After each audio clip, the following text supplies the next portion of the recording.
तो जैसा कि पिछले एपिसोड में हमने देखा था, वांगलिंग की मुलाकात डेमन एम्परर से होती है। जिथर म्यूजिक वगैरह बज रहा था और इससे पुरानी यादें इसके ताज़ा हो जाती हैं। अब आगे अब इनकी बात होती है और वांगलिंग मतलब ऐसे ही कि आप बहुत केयरिंग इंसान हो, वो भी अपना अलग बताते हैं। अब फाइनली ये बोलते हैं कि बेलुओं को पता है कि आप आ चुके हो, उन्होंने ही मुझे यहाँ पर भेजा है। वांगलिंग को पता था भाई, क्योंकि बेलुओ काफ़ी स्ट्रांग है तो उसे पता होगा। और इधर ये एक चीज़ और बताता है कि वो जो आपके स्टैचू के अंदर में क्लाउड डेमन का हल्का सा जो पार्ट है वो उनके बारे में भी उन्हें पता है। और वांगलिंग जानता था कि बेलुओं का डिवाइन सेंस बहुत अलग लेवल पे है, तो उसे ये भी पता होगा। और वांगलिंग जानता था, उसने इसलिए छोड़ा था ताकि बाद में बेलुओ वांगलिंग का इस्तेमाल कर सके। अब ये बंदा बोलता है कि मेरा जो स्वॉर्ड स्पिरिट है, जो कि मेरे एक फ्रेंड की बेटी भी है, और वो यहाँ पर कई सालों से ट्रैप है, और क्योंकि अब मैं लगभग मरने की कगार पे हूँ, तो तुम इसे लेके जा सकते हो क्या? और ये बताते हैं, मतलब वांगलिंग के पूछने पर, कि मैं किसी और पे ट्रस्ट नहीं कर सकता। फिलहाल वांगलिंग इस स्वॉर्ड स्पिरिट को रख लेता है। अब ये लड़की अपने फॉर्म में आती है और डेमन एम्परर यहाँ से जा रहे थे, उन्हें देखकर काफ़ी दुखी होती है। प्रॉब्लम ये भी था कि अगर ये लड़की शायद बाहर निकले तो ये फिर मर जाएगी, मतलब रिनकारनेशन में चली जाएगी। और वो चाहते थे कि या तो वो रिनकारनेट हो जाए या तो उस वाटर स्पिरिट के फॉर्म में ही इवॉल्व हो जाए। दोनों वाइन पीते हैं और फिर वांगलिंग भी यहाँ से निकल जाता है। अब वांगलिंग सेलेस्टियल केव टोकन निकालता है और यहाँ से गायब हो जाता है। उधर फोर्थ केव में सेटूनान ये लीड कर रहे थे और बाकी लोग यहाँ पर जो रेस्ट्रिक्शंस थे उसे फोड़ रहे थे। और जब सेटूनान वांगलिंग को देखते हैं तो बहुत खुश होते हैं कि यार मैं तो बोर हो गया था। सेटू का कैसा रहता है, रेस्ट्रिक्शंस के बारे में इन्हें पता नहीं है, ये बाई फोर्स तोड़ देते हैं। लेकिन क्योंकि यहाँ पर बहुत सारे लोग हैं तो ये तो आगे बढ़ सकते हैं सेटूनान, पर ये लोग इंजर्ड हो सकते हैं। हॉलोविंड इस दौरान रेस्ट्रिक्शंस को स्टडी करके तोड़ रहे थे क्योंकि उन्हें थोड़ा नॉलेज था।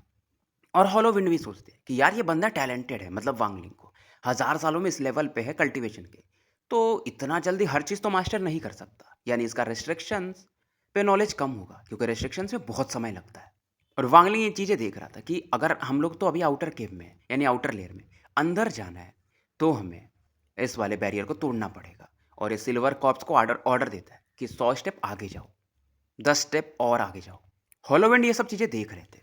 अब मास्टर यीचेन आगे बढ़ने को देखते कि ब्रदर वांग, ये मतलब रेस्ट्रिक्शंस अलग है, बट वांगलिंग रोकता है, नहीं नहीं टेंशन मत लो, मैं हूं ना। अब जैसा कि वांगलिंग ने इसे बोला था कि 10 स्टेप आगे लेना, और ये लड़की जैसे ही 10वां कदम रखती है, यहाँ पर एक फ्लक्चुएशन होता है, एक धुंध सा कुछ निकलने लगता है और इस वुमेन इन सिल्वर की तरफ ये बढ़ता है। वांगलिंग इसे बोलता है कि लेफ्ट साइड में स्पेल से अपने अटैक करो और फिर पीछे आ जाओ। सिल्वर वुमेन वैसा ही करती है और जो भी धुंध थे अब ये गायब हो जाते हैं। हॉलोविन चौंक जाते हैं। बाकी चेन ब्रदर्स का भी सेम हाल था कि यार ये वांगलिंग, इसे क्या नहीं आता है। और अब वांगलिंग खुद आगे बढ़ता है उसी 10वें कदम पर जहां पर वो वुमेन पहले गई थी। और वांगलिंग ने गेस कर लिया था कि रेस्ट्रिक्शंस का फॉर्म कैसा है और जहां जहां ट्रैप हो सकते थे इन 100 कदम के अंदर में वांगलिंग हर एक चीज़ कैलकुलेट कर लेता है। और ये सब चीज़ें तो बचपन में ही लैंड ऑफ एंशिएंट गॉड में। फिर इसका वो जो एक फ्रेंड था, नाम तो मैं भूल चुका हूँ, जिसने इसे एनहाइलेशन हार्ट सिखाया था, तो इसका नॉलेज जो था रेस्ट्रिक्शंस में अलग लेवल पे था। और इस दौरान ये सोचता है कि मैं तो चलो ऐसे ब्रेक कर रहा हूँ, ऑल सीर और लिंक्ड हो अपने अपने केब में अगर होंगे तो रेस्ट्रिक्शंस कैसे तोड़ रहे होंगे, शायद वो पहले ही, क्योंकि कई बार आ चुके हैं तो तोड़ भी चुके होंगे। अब जब वांगलिंग आगे बढ़ता है तो एक बवंडर जैसा आता है। अब ये अपने राइट हैंड को यूज़ करता है और इसे कोलैप्स करवा देता है। और इसे काउंटर करने के लिए बेसिकली वांगलिंग खुद एक रेस्ट्रिक्शन का इस्तेमाल करता है। हॉलोविन तो हैरान थे कि भाई इतने कम समय में ये पूरे रेस्ट्रिक्शन को समझ चुका है और इतना शांत है, ये सच में शांत है, कोई फेक वोक नहीं कर रहा है। अब जो इज्जत थी चाहे चैन ब्रदर्स हो या हॉलोविंड, वांगलिंग के लिए वो और ज़्यादा बढ़ जाती है। 90 कदम वांगलिंग काफ़ी तेज़ी से आगे बढ़ता है। अब आखिरी के 10 कदम बढ़े थे, उसके बाद स्टोन ब्रिज खत्म हो जाएगा, शुरू हो जाएगा, सॉरी। अब वांगलिंग हार्ड कंपास निकालता है और जैसे आगे बढ़ता है कुछ वेव्स इसकी तरफ बढ़ती हैं, पर एक ब्लैक ग्लो चमकता है कंपास से और इन औराज को यह नलीफाई कर देता है। और इसी दौरान जैसे ये वेव्स गायब होती है, सेलेस्टियल केव के अंदर से एक चीखने की आवाज़ आती है और वांगलिंग को जैसा कि कहता है कि कोई तो है जो इन रेस्ट्रिक्शंस को कंट्रोल कर रहा है। जब इसने रेस्ट्रिक्शंस पहली बार देखा था तभी इसे लगा था, और इसे शुरुआत में वांगलिंग ने फीमेल कॉर्प्स को आगे किया था। वांगलिंग आगे बढ़ता है और सोचता कि अंदर में कौन है। इधर बाकी लोग भी इसे फॉलो करते हैं। अब ये स्टोन ब्रिज पर खड़ा था और आगे में सेलेस्टियल केव का इनर पार्ट था जहाँ पर गार्डन्स थे फ्लावर्स के साथ। आसपास पर ड्रैगन, फिनिक्स वगैरह के चित्र बने हुए थे, कुछ सेलेस्टियल बीस्ट भी थे और यहाँ पर 10 गोल्डन स्टैचूज थे। और ऐसा लग रहा था कि मानो ये, क्योंकि आर्मर पहन के थे स्टैचूज भी, ये सेलेस्टियल्स सोल्जर्स हो। और जो मटेरियल था वांगलिंग पहचान जाता है, इसे जुआन गोल्ड कहा जाता है, जिससे अगर आप कोई पपेट रिफाइन कर रहे हो सेलेस्टियल गार्ड को, तो उसकी बॉडी को स्ट्रेंथ दे सकते हो। अब हॉलोविंड आगे आते हैं और कहते हैं कि लिंग टियानो ने मुझे एक बार बताया था कि एक सेलेस्टियल थे जो कि सेलेस्टियल केव को गार्ड करते हैं, और उन्होंने शायद उसे मार करके सेलेस्टियल केव को ऑक्युपाई किया था, यानी कि अपना अधिकार कर लिया था। अब वांगलिंग भी आगे बढ़ता है, और जैसे ही आगे बढ़ता है यहाँ के जो फ्लावर्स थे, इनकी जो स्मेल थी वो फैलने लगती है, बट इसमें पॉइजन शायद मिक्स था।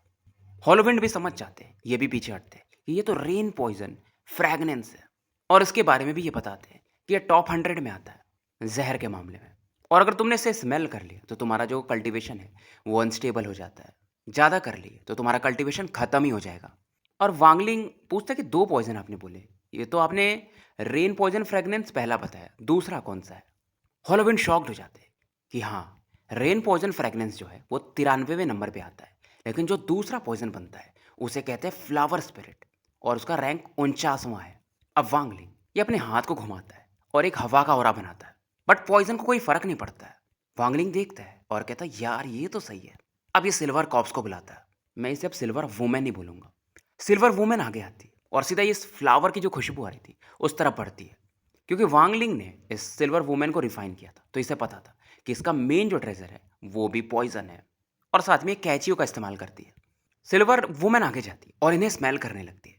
यहाँ पर एक ब्लैक होल टाइप बनता है और इसके मुंह में ये पूरा जो पॉइजन था वो जाने लगता है। वुमेन का जो चेहरा पहले थोड़ा पीला पड़ा हुआ था, अब ये एकदम टमाटर के समान खिल जाती है, यानी एकदम रेड हो जाता है। ऐसा लग रहा था ये जिंदा हो चुकी है, क्योंकि पहले पपेट टाइप थी, अब एकदम रियल लग रही थी। वांगलिंग को फर्क नहीं पड़ता है। अब इधर जो फ्लावर्स बहुत सारे थे, तो उस पर एक सिल्क टाइप चमकता है, उसके अंदर में शायद एक लड़की थी और वो नग्न थी, और जितने भी फ्लावर्स थे सब पर एक एक लड़की ऐसे दिखाई देती है। हर एक फूल के नीचे में किसी न किसी का कंकाल था। वांगलिंग को समझ में आता है, मतलब यहाँ पर एक तरह से कब्रगाह था। हॉलोविंड देखते और बोलते हैं फ्लावर स्पिरिट, और ये तो बहुत पावरफुल प्रोटेक्शन है। आप सेलेस्टियल्स को दफना देते हो ताकि बाद में वो स्पिरिट में बदल जाए, और इन स्पिरिट की मदद से आप फूलों को पावर देते हो ताकि वो फ्लावर सेलेस्टियल बन सके। अब क्योंकि यहाँ पर फ्लावर स्पिरिट्स हैं, तो चांसेस हैं कि यहाँ पर फ्लावर सेलेस्टियल भी हो सकते हैं। बेसिकली फ्लावर सेलेस्टियल कोई सेलेस्टियल इंसान जैसे नहीं होते हैं, ये लोग पॉइजन होते हैं, बट उनका इंटेलिजेंस होता है, ये ह्यूमन का भी शेप ले सकते हैं। और जो फ्लावर सेलेस्टियल का पॉइजन होता है उसकी रैंकिंग 10वें नंबर पर आती है। इधर ये जो लड़कियां थी ये जमीन की तरफ देख रही थी, मतलब नील डाउन थी और मुंडी ऊपर की तरफ था, और इस दौरान ये सभी सिल्वर कॉप्स यानी सिल्वर वुमेन पर अटैक कर देती है। हॉलोविंड को इन चीज़ों के बारे में अच्छे से पता था, तो ये हर एक चीज़ें वांगलिंग को एक्सप्लेन करते हैं। वांगलिंग को फर्क नहीं पड़ता है, इसे पता था कि सेलेस्टियल्स अच्छे लोग तो नहीं है, मतलब अच्छे लोग हैं इन द सेंस, बट इनके तरीके भी बहुत वियर्ड हैं। जैसे call the wind attack, summon the rain, magical arsenal, ये सब अटैक जो था वो बहुत फियर्स अटैक थे। और इसे समझ में आया था कि बाईफान कोई सही इंसान नहीं थे, उन्होंने अपने रास्ते को चुने थे, डेमोनिक पाथ को। ब्लड गॉड ने भी कहा था जब वांगलिंग के स्पेल को देखे थे कि यार ये तो डेमोनिक स्पेल है, तो अगर बाईफान ऐसे हैं तो किंगलिन भी ऐसे होंगे, क्योंकि किंगलिन का जो मेथड है पपेट रिफाइनिंग, लोगों को, जिंदा लोगों को आप पपेट बना देते हो, तो वो भी कुछ वैसा ही है। यानी कल्टीवेटर्स के लिए कोई हेवन वेवन नाम की चीज़ ही नहीं है, सभी लोग सेम ही हैं। फ्लावर स्पिरिट के बारे में पता चल के इसे समझ में आता है, यहाँ पर लड़कियों को लाया जाता था, उन्हें कुछ ड्रग्स खिला करके फिर दफना दिया जाता था, और वो फिर ऐसे बन जाती थी फ्लावर स्पिरिट। फिलहाल सिल्वर वुमेन को ये लड़कियां घेर लेती हैं, और इनका जो नफरत था अलग लेवल पे था। सिल्वर कॉप्स इस दौरान इसके बॉडी से वाइट फॉग निकलता है, और जितनी ये लड़की ऐसे टच करती वो गायब होने लगती, और जो भी यहाँ पर फूल थे वो मुरझा जाते। अब अंदर से एक चीखने की आवाज़ आती है, और ये जो 10 सेलेस्टियल सोल्जर्स थे अब ये आगे बढ़ते हैं। ये सिल्वर वुमेन को रोकना चाहते थे ताकि वो इन फ्लावर्स को एब्जॉर्ब ना करें, फ्लावर स्पिरिट्स को। अब वांगलिंग को कुछ बोलना नहीं पड़ता है, हॉलोविंड आगे बढ़ते हैं, और 3 जुआन सोल्जर्स को ये अपनी तरफ खींच लेते हैं कि मतलब ये इनसे बैटल करेंगे। चैन ब्रदर्स भी आगे बढ़ते हैं एक एक से बैटल करने के लिए। बिग हेड भी आगे बढ़ता है। सभी सेलेस्टियल सोल्जर्स का पावर कॉर्पोरियल यांग के पीक पर था, और उनकी बॉडी बहुत टफ थी, तो ये आराम से निर्वाणा स्क्रायर से बैटल कर सकते थे। अब क्योंकि 2-3 सोल्जर्स और बच जाते, तो ही चैन एक और सोल्जर को पकड़ लेते हैं। ही लॉन्ग भी सेम करते हैं और ही जियांग भी सेम करते हैं। फिर भी एक सोल्जर बच जाता है, पर हॉलोविंड उससे भी अपनी तरफ खींच लेते हैं। अब हॉलोविंड 4 सेलेस्टियल सोल्जर्स को संभाल रहे थे। वांगलिंग जब इन चीज़ों को देखता है तो अपने को लकी महसूस करता है, और अब ये पैलेस की तरफ आगे बढ़ता है। आगे में जो महल टाइप था वहाँ पर कुछ अलग ही लाइट फैलती है, और इसे लगता है मानो इसे भ्रम हो रहा था। और यहाँ पर लाइट्स 4 टावर थे, तो मिल करके एक कछुए का सेल बना लेते हैं और पूरे महल को घेर लेते हैं और उसमें से ग्रीन धुआं निकलता है जो कि 4 एल्डर्स में बदल जाता है। एल्डर्स का जो पावर लेवल था वो निर्वाणा स्क्रायर अर्ली फेज और कुछ एक का मिड फेज में था। और इनमें से एक चिल्लाता है कि लो रियल्म के कचरे, तुम सेलेस्टियल केव में आना चाहते हो, तुम्हारा एक ही सजा है, मृत्यु। और ये वांगलिंग को बोलने भी नहीं देते, सीधा अटैक कर देते हैं। चारों अपने ऑरा को यूज करते हैं, एक वर्टेक्स बनाते हैं जिसमें से एक बीस्ट निकलता है। ये एक एप था यानी लंगूर, और इसके पीछे ओल्ड मैन भी आगे बढ़ते हैं। बाकी भी 3 लोग 3 साइड से। इनमें से एक एल्डर सेलेस्टियल माउंटेन अटैक को यूज करते हैं। चारों एल्डर सेम टाइम पर अटैक करते हैं और साथ में वो बीस्ट। वांगलिंग देखता है, पीछे हटने के बजाय ये आगे बढ़ता है और पहले लंगूर पर ही एक पंच मारता है और लंगूर को पीछे भागना पड़ता है जैसे वो अटैक टकराता है। और वांगलिंग थोड़ा सा हवा में उड़ता है और यूज करता है विदर डाउपेयर। अब इसके गर्दन के पीछे में जो डाउपेयर था वो चमकता है और एक स्कल निकलता है बीस्ट का। चारों तरफ काला धुंध छाने लगता है। उधर जो एक एल्डर का अटैक था वो एक जायंट ईगल के फॉर्म में आ रहा था, लेकिन जैसे विदर डाउपेयर का पावर निकलता है वो सीधा पत्थर में बदल के वहीं पे कोलैप्स कर जाता है। उधर एक ब्लैक पाइथन आता है, वांगलिंग को निगलने वाला था। वांगलिंग देखता है, थोड़ा पीछे हटता है और 27 तलवार निकालता है जो कि इसने स्लॉटर डोमेन से लेकर आया था। वो एक फॉर्मेशन बना लेते हैं और इस पाइथन को घेर लेते हैं। पाइथन की भी हालत खराब हो जाती है। साथ में वांगलिंग वो 18 सेलेस्टियल सीलिंग वाला अपना स्टैंप निकालता है और जो एक एल्डर ने सेलेस्टियल माउंटेन अटैक किया था उससे ये जाके टकराता है। और इस मौके का फायदा उठाकर वांगलिंग कॉल द विंड को भी यूज कर लेता है। 4 ब्लैक ड्रैगन्स प्रकट होते हैं क्योंकि वांगलिंग का पावर अब बढ़ चुका है। अब एक ओल्ड मैन पीछे भागते बट एक ब्लैक ड्रैगन इन्हें डिवोर कर जाता है। बाकियों को भी ड्रैगन्स डिवोर कर जाते, पर जिन्होंने संबंध माउंटेन यूज किया था वो पीछे हटते हैं, कछुए के ऊपर आते हैं और कोई फिर से एक स्पेल यूज करते हैं। वांगलिंग देखता है, उनकी ऑरा बढ़ रही थी, ये तुरंत ही स्टॉप स्पेल यूज करता है। ओल्ड मैन हैरान थे कि यार स्टॉप स्पेल, ये कुछ बोलने वाले थे, पर आखिरी ड्रैगन इन्हें भी डिवोर कर जाता है। वांगलिंग सोचता है कि यार ये ओल्ड मैन ऐसा एक्सप्रेशन क्यों दिया था स्टॉप स्पेल को देखकर, पर फिलहाल ये सब समय नहीं था सोचने का। अब वांगलिंग टॉर्टोइज सेल के सामने प्रकट होता है, ऑरा को अपनी इकट्ठा करता है, एंशिएंट गॉड का हाथ बनाता है और सीधा इस शेल पर दे मारता है। पूरा जो गुफा था वो थर्रा जाता है, बट फिर भी ये शेल टूटता नहीं है। इधर हॉलोविंड वगैरह भी अब आगे आ जाते हैं। Celestial women, silver women sorry, वो उनका चेहरा एकदम लाल हो जाता है, एक अलग चेंज आ चुका था। इधर जो भी सोल्जर्स थे उन्हें ये लोग मार चुके थे। अब इधर बहुत सारे लोग, क्योंकि ये लोग भी आ चुके थे, तो अपने अपने स्पेल्स यूज करते हैं इस शेल पर। लेकिन फिर भी शेल का लाइट डिम हो जाता है, लेकिन अभी भी ये टूटता नहीं है। मतलब आप सोचो, वांगलिंग का एंशिएंट गॉड पावर इसे तोड़ नहीं पा रहा था, पर शेल चमकता है दोबारा से और अंदर में जो महल था वो फिर से दिखने लगता है और अंदर से कोई चल के आ रहा था।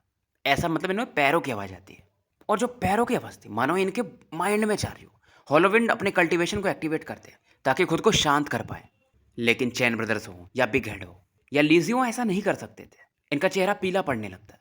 सिल्वर कॉप्स को कोई फर्क नहीं पड़ता क्योंकि इसके अंदर कोई हार्टबीट था ही नहीं। वांगलिंग भी इस प्रकार के मेंटल अटैक को झेल लेता है एंशिएंट गॉड बॉडी की वजह से।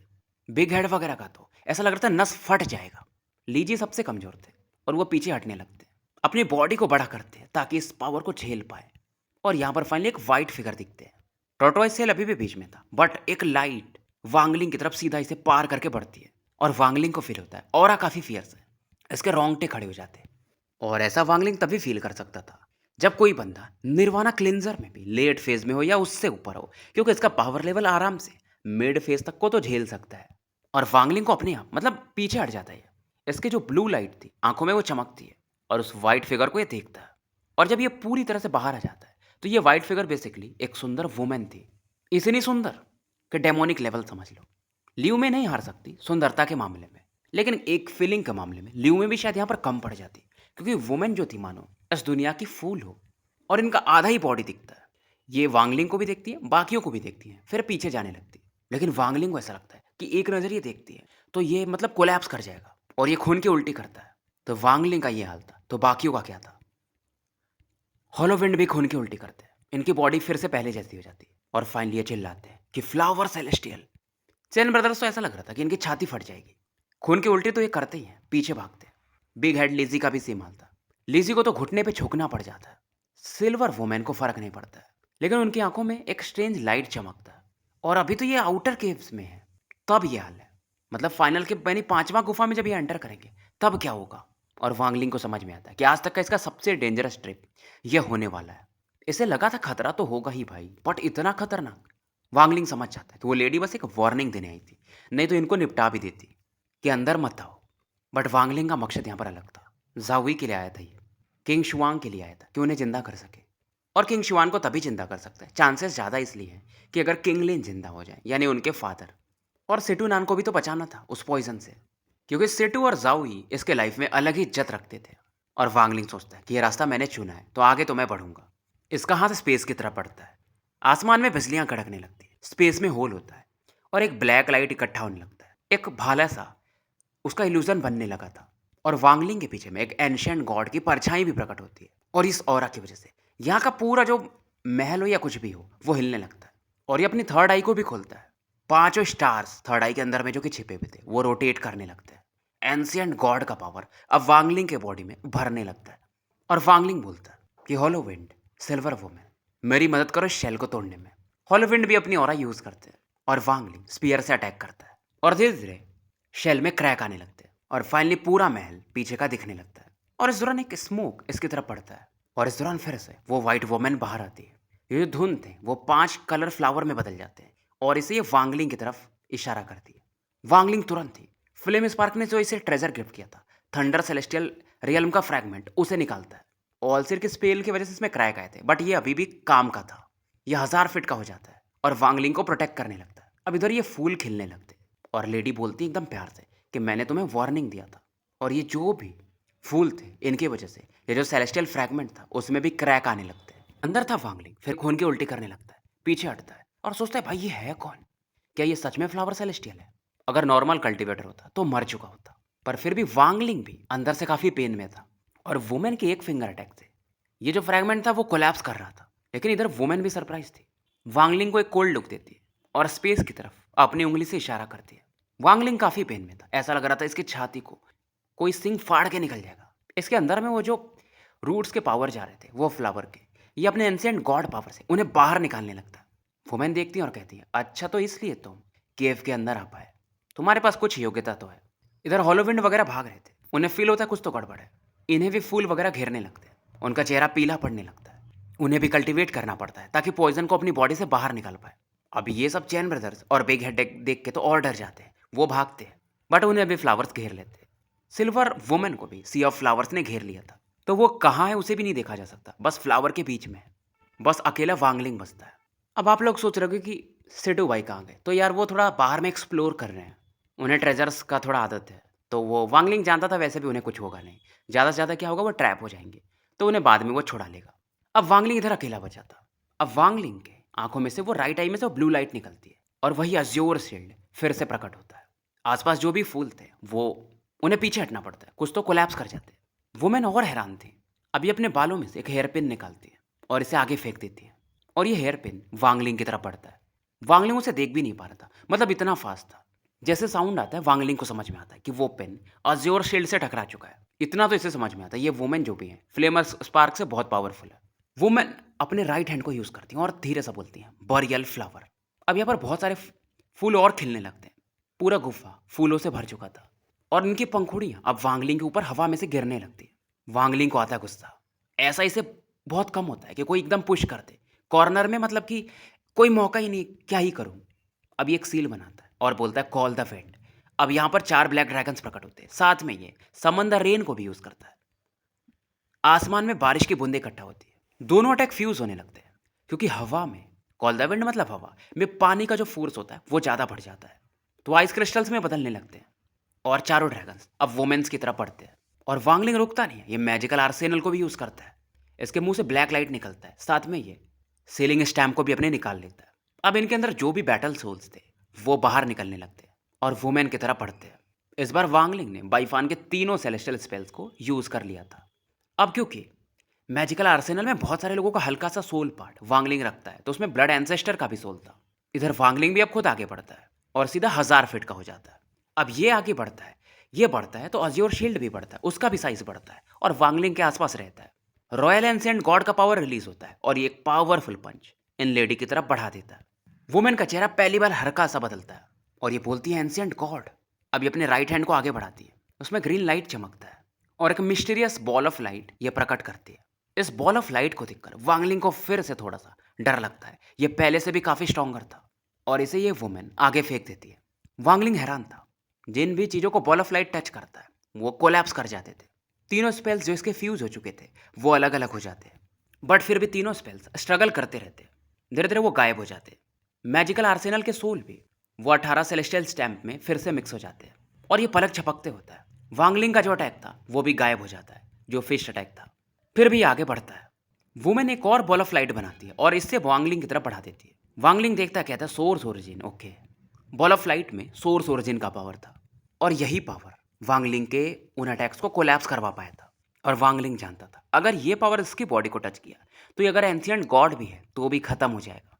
अब वांगलिंग का थर्ड आई खुलता है। जैसे जैसे वो बॉल ऑफ लाइट आगे बढ़ रहा था, थर्ड आई में से रेड लाइट बाहर निकलती है। पूरा पावर एक फैन के समान रेड लाइट निकलता है थर्ड आई में, क्योंकि सोर्स ओरिजिन था।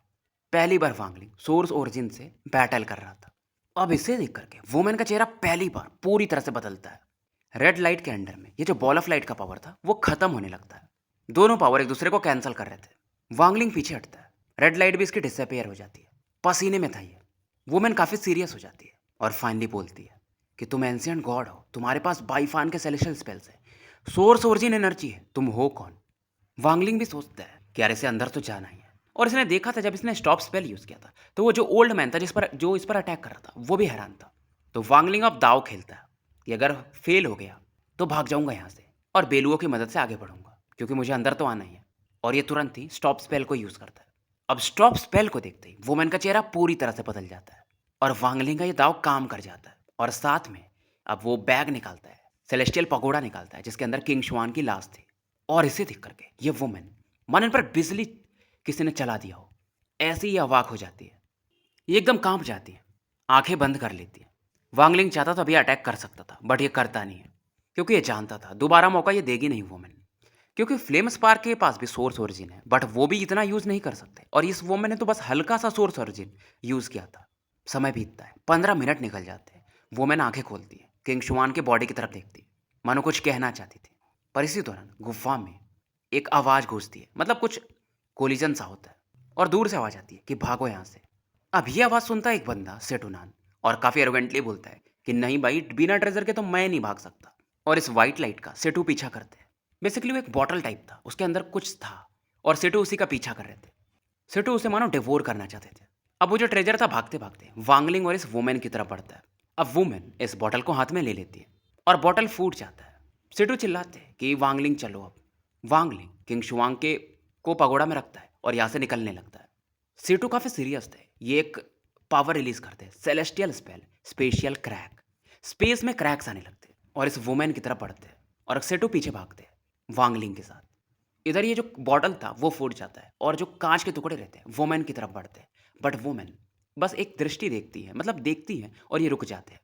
स्पेस में जो क्रैक्स आ रहे थे इसे भी वुमेन देखती है तो वो भी मानो स्टेबल होने लगते हैं। और फाइनली ये बोलते हैं, क्या तुम गुफा के अंदर नहीं जाना चाहते हो? आवाज़ में कोल्डनेस था लेकिन अब किलिंग इंटेंट नहीं था। वांगलिंग रुकता है और इन वुमेन की तरफ पलट के देखता है। सेटो भी रुक जाते हैं और जब ये ट्रेजर्स ढूंढ रहे थे तो इन्हें वो ऑरा फील हुई थी वुमेन की, इसलिए इधर आए थे ताकि वांगलिंग को बचा सके। नहीं तो और कोई होता तो सेटू भाग जाते। अब वांगलिंग बोलता है, क्या सीनियर आप हमें अलाउ कर रही हैं अंदर जाने के लिए? अब ये बोलती हैं ठीक है, मुझे फॉलो करो। सेटू बोलते हैं, यार ये लेडी अलग ही, मतलब मुझे बवाल दिख रही है, पागल टाइप थोड़ी।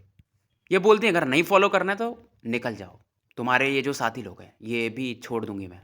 अब वांगलिंग बोलता है कि सेटू मैं अकेले जा रहा हूँ। सेटू भी समझ जाते हैं अगर दोनों गए हैं तो कुछ भी हो सकता है, तो वो समझ जाते हैं कि बाहर सही है। और कुछ ऐसी चीज़ें हैं जो कि वांगलिंग को बतानी नहीं पड़ती सेटू को, मतलब इशारों इशारों में दोनों एक दूसरे को समझ जाते थे, ऐसा भरोसा था। अब अंदर महल में एंटर करता है वांगलिंग, जहाँ पर पूरा डार्कनेस था। अंदर में से बहुत सारे स्टैचूज दिखते हैं बट क्लियरली ये देख नहीं पाता है। हॉल में से एक आवाज़ आती है तो वांगलिंग को पता चलता है कोई आ रहा है। ये वही वुमेन थी और वांगलिंग से पूछती तुम्हारा नाम क्या है? वांगलिंग बताता है वांगलिन। और वांग शब्द सुनते वुमेन अपने से बात करने लगती कि क्या ये वही वांग है? महल फिर से शांत हो जाता है। वांगलिंग चौकन्ना था कि यार कुछ भी होगा तो भागूंगा, थर्ड आई को खोल दूंगा, ज़्यादा क्या होगा, एकदम ड्रेन हो जाऊंगा। अब वुमेन अपने राइट हैंड को मूव करती है और यहाँ पर थोड़ा लाइट चमकता है। अंधकार में मानो एक आग की ज्वाला थी। जो महल था वांगलिंग को पहली बार अंदर से दिखता है, जो टेम्पल के समान था। यहाँ पर 9 स्टैचूज थी। 8 स्टैचूज एक साइड में थे और बीच में एक सेंटर में था 9वां वाला, जो गोल्डन स्टैचू था लेकिन काफ़ी वीक दिख रहा था। उसकी ऑरा जो थी, मतलब लाइट, और ये स्टैचू एक मिडिल एज मैन का था। दिखने में वो काफ़ी हैंडसम दिख रहे थे। उन्होंने येलो रोब पहना था जिस पर 9 पर्पल ड्रैगन्स बने हुए थे। वांगलिंग इतना पावरफुल हो रहा आज तक किसी का फील नहीं किया था। चाहे वो किंग शुई हो, चाहे फ्लेम स्पार्क हो, चाहे ऑल सीर हो, इन सबकी ऑराज इस बंदे के सामने बहुत कमज़ोर थी। बहुत मतलब बहुत कमज़ोर। इवन जो थर्ड स्टेप कल्टीवेटर था, ऑल हेवन वाला, वो भी कमज़ोर है। मतलब वांगलिंग काँप जाता है, खून की उल्टी करने लगता है, पीछे हटता है। एक प्रेशर ये फील कर रहा था। ये ट्राई भी करता है कि अपनी ओरिजिन ऑरा को बॉडी में मूव कराऊं, पर वो भी काम नहीं करता। मानो इस दुनिया की जो ऑरा हो इस स्टैचू के सामने नतमस्तक हो, घूमने का नाम न ले रही हो। इसका हार्ट बीट बढ़ चुका था। 1300 साल हो चुके थे वांगलिंग को कल्टीवेट करते हुए, पर पहली बार इसे ऐसा फील हुआ था कि अपनी ओरिजिन ऑरा को ये यूज नहीं कर पा रहा है। अब वांगलिंग अपने एंशियंट गॉड पावर को रिलीज करता है, क्योंकि एंशियंट गॉड्स जो होते हैं वो हेवेंस को रेस्पेक्ट नहीं देते हैं। वो अपने डाउ को फॉलो करते हैं, वो हेवेंस के विरुद्ध जाते हैं, वो एंशियंट ऑर्डर के हिस्सा होते हैं। तो स्टोरी यही समाप्त करते हैं। मिलते हैं फिर कल एक नए वीडियो के साथ।